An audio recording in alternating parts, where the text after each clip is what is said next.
Hello friends, तर आज आपण बघणार आहोत डाळबट्टी. त्यासाठी 1 किलो गहू आणि पाव किलो मक्का आणि एक वाटी पोहे आणि 1 वाटी हरभऱ्याची डाळ अशी घेतलेली आहे आणि ती मिक्स करून छान गिरणीतून दळून आणलेली आहे जाडसर. त्यानंतर आपण डाळ बनवायची तयारी करणार आहोत. तर तुरीची डाळ आणि थोडी मुगाची डाळ घेतलेली आहे. त्यात टोमॅटो मिरची घालून शिजून घेतलेलं आहे. यानंतर आपण बट्टीचं पीठ मळून घेणार आहोत. त्यामध्ये मीठ टाकलंय आणि कडकडीत तेलाचं मोहन घालून घेतलंय आणि ते छानपैकी मिक्स करायचं आहे.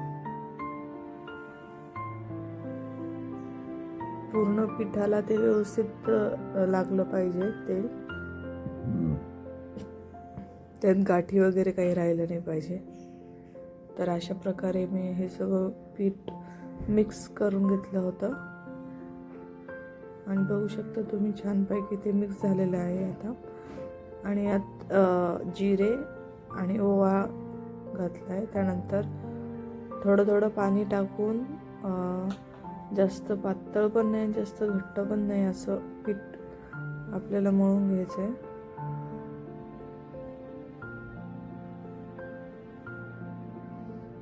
आणि थोडंसं तेल टाकून परत मी एकदा छान असं मळून घेतलंय. नंतर छोटे छोटे गोळे करून घ्यायचे सगळ्या पिठाचे.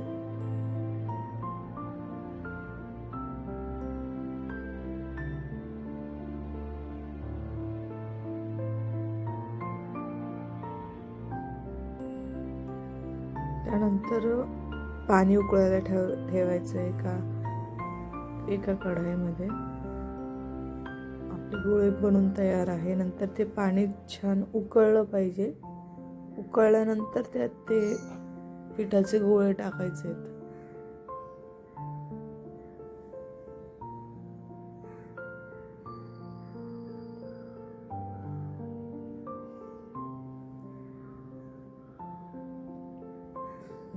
हे मी चेक केलं होतं तर ते हे शिजले होते, तर मी सगळे काढून घेतले. आणि या ठिकाणी डाळ पण आपली छान अशी शिजलेली आहे. डाळीला फोडणी देण्यासाठी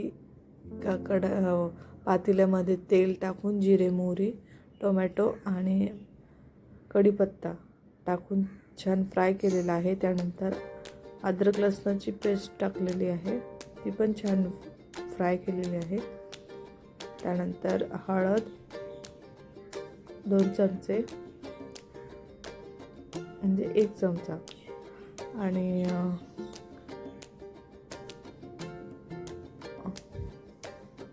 कांदा लसूण मसाला 3 चमचे टाकलेले आहे.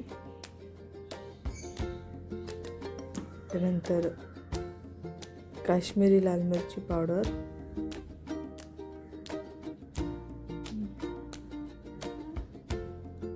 छान फ्राय केलंय.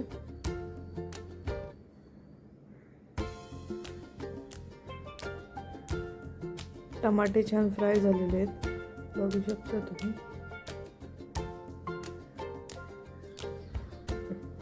त्यानंतर डाळ टाकून घ्यायची आहे शिजवलेली.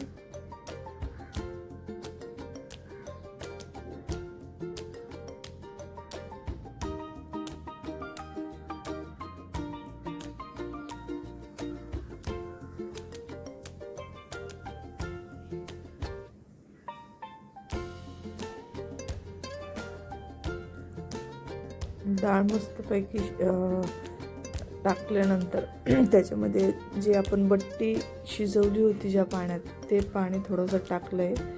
आणि नंतर कोथिंबीर चिंच टाकली आहे आणि चवीनुसार मीठ. बट्टीचं पाणी टाकल्याने डाळ अजून टेस्टी होती. आणि गूळ टाकलं आहे. त्यानंतर आपण इथे बट्टी तळायला घेऊया. एका कढईमध्ये तेल टाकलं आहे. तेल छान तापून घ्यायचं आहे. त्यानंतर बघू शकता तुम्ही डाळीला मस्तपैकी उकळी आलेली आहे. त्यानंतर पापड तळून घेतले. नंतर बट्टीचे काप करून घेतलेत आपल्याला हवे त्या आकारामध्ये.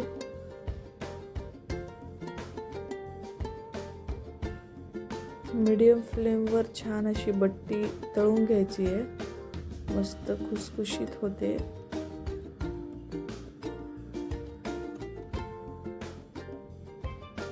आणि आता बट्टी रेडी झालेली आहे. मस्त छान लालसर अशी कलर आलेला आहे त्याला.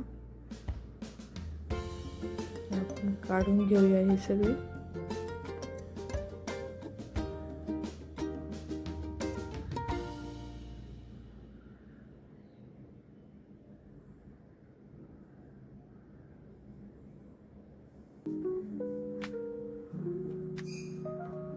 आपली डाळ बट्टी आणि पापड तयार आहे. बघू शकता तुम्ही. खूप छान टेस्ट झाली होती. तुम्ही पण नक्की ट्राय करा.